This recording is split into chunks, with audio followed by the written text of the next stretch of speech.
Salut à tous. Salut Léo, pourquoi tu fais cette tête aujourd'hui? Encore la même histoire. J'ai téléchargé une appli pour apprendre le français.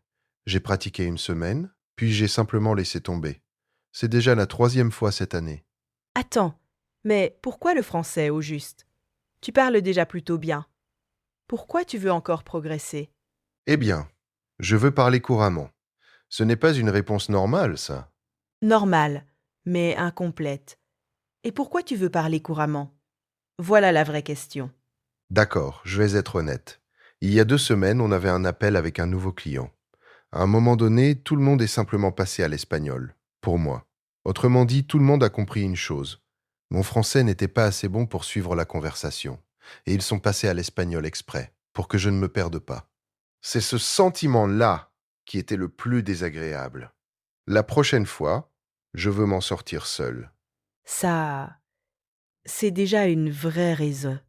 Raconte-moi, comment ça commence, en général, ton envie d'apprendre une langue? Après cet appel, j'ai passé toute la soirée à apprendre des mots.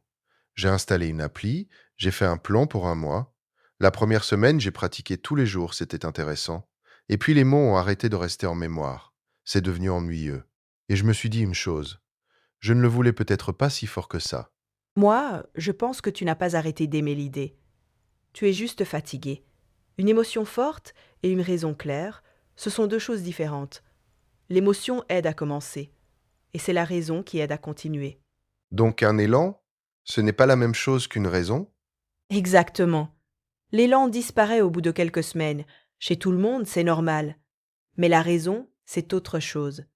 Si elle est claire, elle reste avec toi-même après que l'élan est retombé. Tu sais, l'élan ressemble un peu à une allumette. Ça s'enflamme fort, mais ça s'éteint très vite. La raison, elle, c'est plutôt une lampe de poche.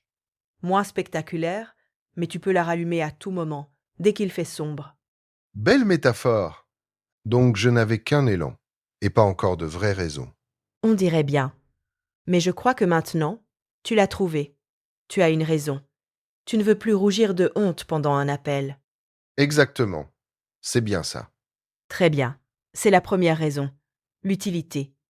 Le français t'ouvre une porte bien précise. La prochaine conversation avec ce client.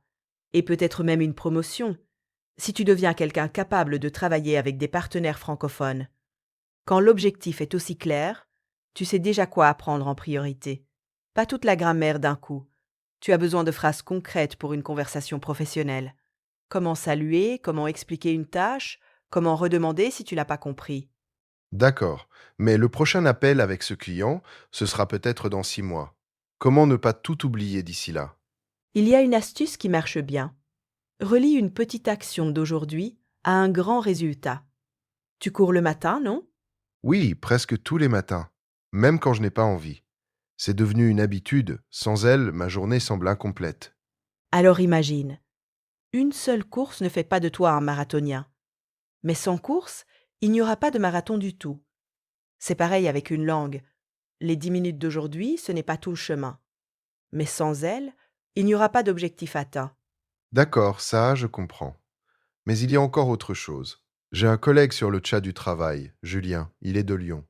On communique seulement via un traducteur et ça a toujours un côté un peu froid. Et voilà la deuxième raison. Le lien avec les gens. Une langue, ce n'est pas seulement des mots pour le travail. C'est une façon de comprendre une personne. Tu as sûrement envie de comprendre les blagues de Julien, pas seulement les messages professionnels. Pour être honnête, oui. C'est clairement quelqu'un de drôle, mais ça ne passe pas toujours bien avec la traduction. C'est justement pour ça que les gens apprennent une langue, pas seulement par utilité. On a envie de comprendre ce que la personne veut vraiment dire, d'entendre son vrai ton, pas une traduction sèche. Mais j'ai un peu peur de lui écrire directement en français. Et si je fais des fautes et qu'il pense que je parle bizarrement, Tu n'as pas besoin d'un français parfait pour créer un lien. Un message court et sincère vaut mieux qu'une phrase de manuel, même s'il contient quelques fautes. Surtout si cette phrase parfaite, tu ne l'as jamais envoyée. Écris-lui simplement. Salut, comment ça va? Et regarde ce qui se passe. ça a l'air assez simple, dit comme ça. Maintenant, imagine-toi dans 6 mois, un an. Tu mènes un appel en français avec assurance. Tu plaisantes avec Julien sans traducteur. Comment tu es dans cette image? Sans doute plus détendu, sans cette tension qu'il y avait pendant le dernier appel. Et ça, c'est la troisième raison. La personne que tu veux devenir. Ce n'est plus une question de cours ou d'application. C'est la question du genre de professionnel et d'interlocuteur que tu te vois être. D'accord, mais je ne me sens pas si sûr de moi. Pas assez pour commencer tout de suite. Tu n'as pas besoin de te sentir sûr de toi à l'avance. D'abord l'action, ensuite le sentiment. Tu commences à pratiquer, et c'est seulement après qu'apparaît l'impression que tu en es capable. Attendre d'être prêt, ça peut durer indéfiniment. Donc, il faut juste commencer, même sans en avoir envie? Exactement. Et pense aussi à autre chose, à ce que tu ne veux pas devenir. Tu ne veux plus rater une bonne conversation à cause de la langue? Comme la dernière fois, pendant cet appel? C'est sûr que je ne veux pas ça. J'ai encore honte quand je repense à ce moment. Cette image-là peut aussi te pousser à avancer. Mais ne t'y accroche pas trop. Si tu penses tout le temps « je ne suis pas assez bon », tu vas vite baisser les bras. Mieux vaut garder les deux images en tête. Où tu veux arriver et ce que tu veux éviter. Et ensuite, choisir simplement une petite action pour aujourd'hui. Est-ce qu'une raison peut changer avec le temps, en général? Bien sûr, en ce moment, ta raison, c'est le travail et Julien. Dans 6 mois, tu pourrais avoir envie de regarder des films français sans sous-titres. Ou de partir en vacances à Lyon. On peut avoir plusieurs raisons à la fois, et c'est normal. D'accord. Et je fais quoi dès cette semaine? Oublie pour l'instant le rêve de parler parfaitement. Regarde, au travail, tu communiques en espagnol avec des gens de différents pays. Prenons un exemple. Un Français te parle en espagnol, pas tout à fait correctement. Il confond des mots, construit ses phrases un peu de travers. Ça ne t'énerve pas, si? Tu comprends quand même ce qu'il veut dire, et tu le corriges sûrement même gentiment, si besoin. Oui, c'est vrai. Ça ne me dérange pas du tout. Au contraire, j'essaie de l'aider et de trouver le bon mot. Eh bien, ici, c'est exactement pareil, mais dans l'autre sens. Quand tu parles français pas parfaitement, les gens te comprendront tout aussi bien, et ils ne s'énerveront pas non plus pour ça. Alors, n'attends pas le moment où tu parleras parfaitement. Parle dès maintenant. Fixe-toi un objectif proche. Par exemple, mener un appel de travail entièrement en français avec Julien ce mois-ci. Ça sonne beaucoup plus simple que apprendre tout le français. C'est justement pour ça qu'un objectif proche fonctionne mieux. Tu peux le voir, le toucher, et ensuite dire « Il y a 1 mois, je n'y arrivais pas. Et maintenant, si. » Et si, un jour, je n'ai vraiment aucune envie de pratiquer? C'est normal.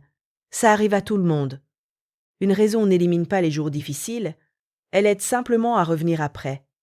Une raison, c'est comme une boussole. Elle ne marche pas à ta place, mais elle montre la direction. Et les pas, c'est toujours toi qui les fais. J'aime bien cette comparaison. Elle remet tout en place d'un coup. Et une dernière chose, ne pense pas seulement aux résultats. Tu aimes bien écouter des podcasts sur la technologie, non? J'adore ça. J'en ai une dizaine d'un coup dans mon lecteur. Je passe de l'un à l'autre selon mon humeur. Alors commence à en chercher des pareils, mais en français. Comme ça, tu apprendras la langue non seulement pour Julien et le client, mais aussi pour quelque chose qui t'intéresse déjà. Et ça rend la raison encore plus solide. D'accord. Je crois que j'ai enfin compris pourquoi j'en ai vraiment besoin. Une raison, ce n'est pas une pilule magique, elle ne rendra pas chaque jour facile, mais elle donne du sens à ce que tu fais. Pas besoin de se sentir prêt tous les jours. Il faut juste se souvenir pourquoi tu fais ça, et faire encore un petit pas. Au fait, les amis, écrivez en commentaire. Quel sujet aimeriez-vous entendre dans un de nos prochains épisodes? On l'abordera sûrement d'ici une semaine ou 2. Et dès demain, on a déjà un nouveau sujet très intéressant qui vous attend. On va parler de la capacité d'écoute, alors ne le manquez pas. Si cette vidéo vous a été utile, mettez un like, abonnez-vous et activez la cloche pour ne manquer aucun nouvel épisode. Merci d'avoir été avec nous. À bientôt dans la prochaine vidéo. Salut, à plus!